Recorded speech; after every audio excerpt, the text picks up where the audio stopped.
Kalian pasti sering lihat pelang nama notaris bla bla bla SHMKN dan PPAT bla bla bla SHMKN. Dari sana kita tahu bahwa notaris dan PPAT itu orang yang sama.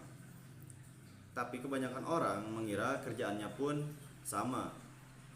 Padahal faktanya ini dua jabatan yang beda banget. Salah datang ke orang yang salah, urusan kalian bisa mandek. Di video kali ini, saya bakal jelasin bedanya pakai bahasa yang paling gampang. Yang pertama, siapa itu notaris? Notaris yaitu pejabat umum yang berwenang membuat akta otentik atau akta notarial untuk semua perbuatan, perjanjian, dan ketetapan yang diharuskan peraturan.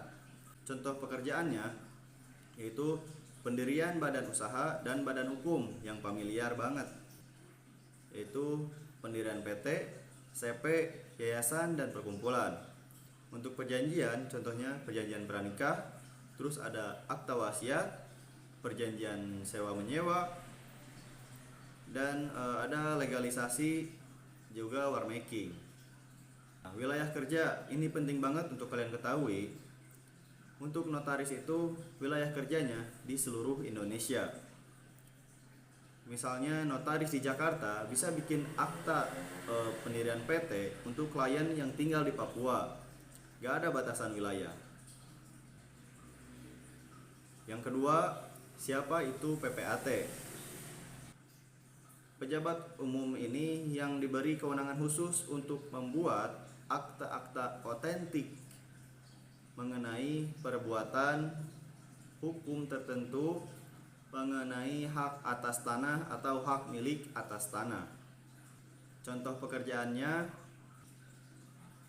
akta jual beli atau AJB yang familiar banget dengan kita semua.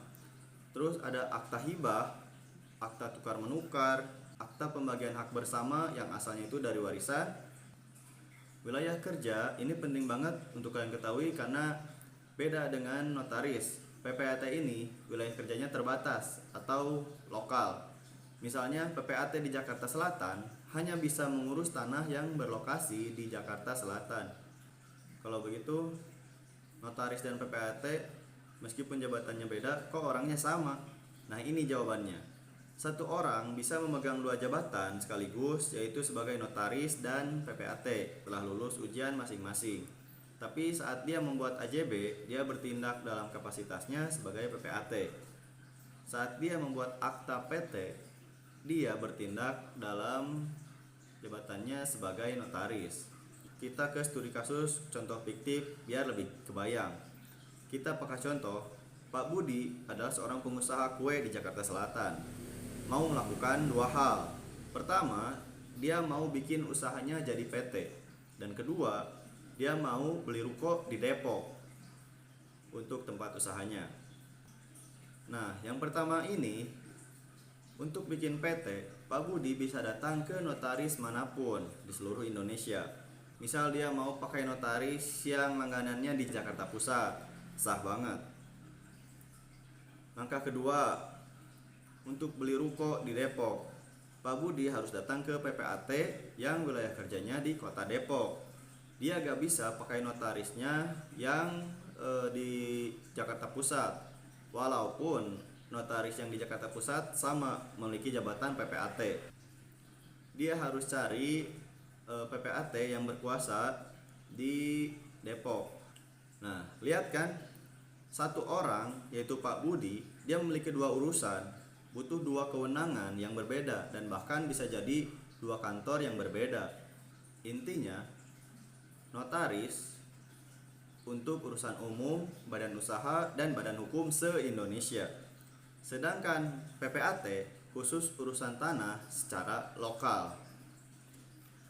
Semoga video ini dapat mencerahkan kalian. Jangan lupa subscribe biar kalian makin melek hukum. Terima kasih.